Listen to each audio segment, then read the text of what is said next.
Queen Nefertiti stands as one of the most enigmatic and powerful women in the entire sweep of ancient history. A queen whose legacy shook the foundations of Egypt, only for her to vanish suddenly and inexplicably from the records, leaving behind mysteries that remain unsolved to this day. For nearly 14 years, she was not just the consort of Pharaoh Akhenaten, but his equal partner in one of history's boldest religious revolutions. Her face, immortalized in the iconic bust discovered in Amarna, is instantly recognizable. Yet the true story behind that serene visage is a saga of power, upheaval, and disappearance that still baffles archaeologists and historians alike. Imagine an empire at the height of its glory, with Nefertiti at its helm, wielding real authority not merely as a ceremonial queen, but as a political and religious force. Depicted in royal art as often as Akhenaten himself, Nefertiti's presence was unmistakable. She was shown performing rituals reserved only for pharaohs, smiting enemies with her own hand, and even wearing the double crown of Egypt. In an era where women were rarely seen outside the shadow of their husbands, Nefertiti shattered conventions. Her own royal cartouche bore divine epithets, and she was called Lady of Two Lands, a title usually reserved for the reigning pharaoh. But her rise to power was matched only by the audacity of the revolution she helped orchestrate. Together with Akhenaten, she threw out more than 2,000 years of religious tradition, abolishing the worship of Egypt's vast pantheon of gods and elevating Aten, the sun disk, as the sole deity. Temples were closed, thousands of priests dismissed, and the capital was uprooted from Thebes to the newly constructed city of Amarna. Monuments were defaced, religious artwork destroyed, all in pursuit of a radical monotheism that predated Judaism by a millennium. The origins of Nefertiti herself are shrouded in mystery. Was she a foreign princess, perhaps Tadukipa from Mitanni, sent to Egypt as part of a diplomatic alliance? Or was she an Egyptian noblewoman of unknown lineage, her name meaning the beautiful one has come? Genetic studies of mummies from the Amarna period have revealed non-Egyptian features in some candidates, deepening the puzzle of her ancestry. Diplomatic letters from the time, the famed Amarna letters, reference Nefertiti in terms that suggest she held equal status with the pharaoh, with some rulers addressing correspondence directly to her alone. Yet, after 14 years at the pinnacle of power, Nefertiti's trail goes cold. Suddenly, without warning, she disappears from all royal depictions. Her name is erased from monuments, her image replaced by that of Akhenaten's secondary wife, Kia.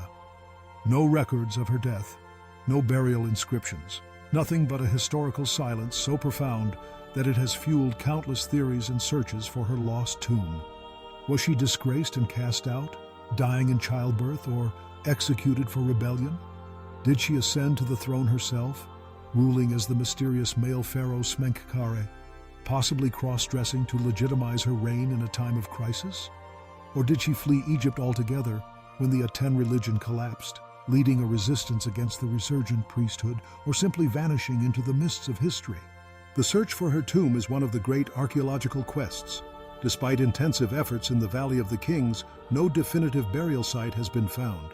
The discovery of KV-55, an enigmatic tomb containing an unidentified royal mummy, sparked heated debates, with DNA evidence inconclusive as to the identity of those interred. Recent radar scans behind Tutankhamun's tomb have revealed anomalies, suggesting hidden chambers that might at last contain the remains of the missing queen.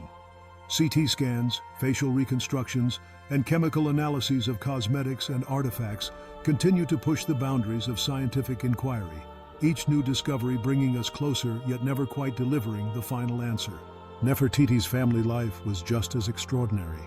She bore 6 daughters, all girls, a succession crisis in a world where male heirs were paramount. She may have been the mother of Tutankhamun himself, though this remains disputed.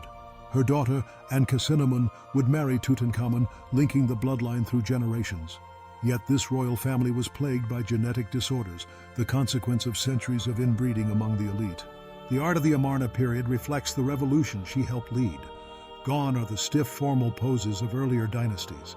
Instead, we see scenes of intimacy, the royal couple kissing, embracing their children, depicted with elongated skulls and feminine hips in naturalistic, almost tender moments. Nefertiti's bust, discovered in 1912 by a German archaeologist, carries its own mysteries. A missing left eye, perhaps intentionally left incomplete, and a beauty so idealized that it has become the standard by which all others are measured. But what happened when Akhenaten died? The religious revolution collapsed, the traditional priests regained power, and Amarna was abandoned to ruin.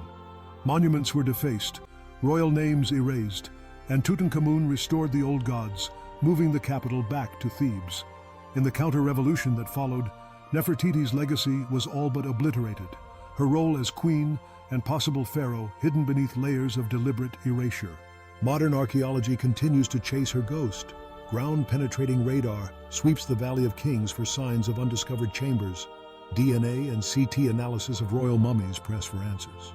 The tantalizing possibility that her tomb lies concealed behind King Tut's burial has electrified the field, hinting at secrets still waiting to be unearthed. Culturally, Nefertiti has become a feminist icon, a symbol of female power lost to history, a woman who wielded authority in a male-dominated world, who dared to challenge the religious and political order of her age. Her image has launched thousands of reproductions, her story inspiring novels, theories, and endless speculation. She stands as a testament to the complexity and depth of human history, a reminder that progress is not always linear, and that the past still holds secrets that can shock and transform our understanding of civilization. The great questions remain. Did Nefertiti rule as pharaoh, disguised as Smenkhkare, in a desperate bid to save her revolution? Why was she erased so thoroughly from the records? Was it religious backlash, political rivalry, or simple xenophobia against her possible foreign origins? And above all, where is her tomb? Is it hidden in the Valley of Kings, sealed in a secret chamber, or destroyed by ancient robbers? Until these mysteries are solved, Nefertiti's story will continue to captivate and confound, a beacon for all those who seek to uncover the shocking technological and political secrets buried in the sands of history.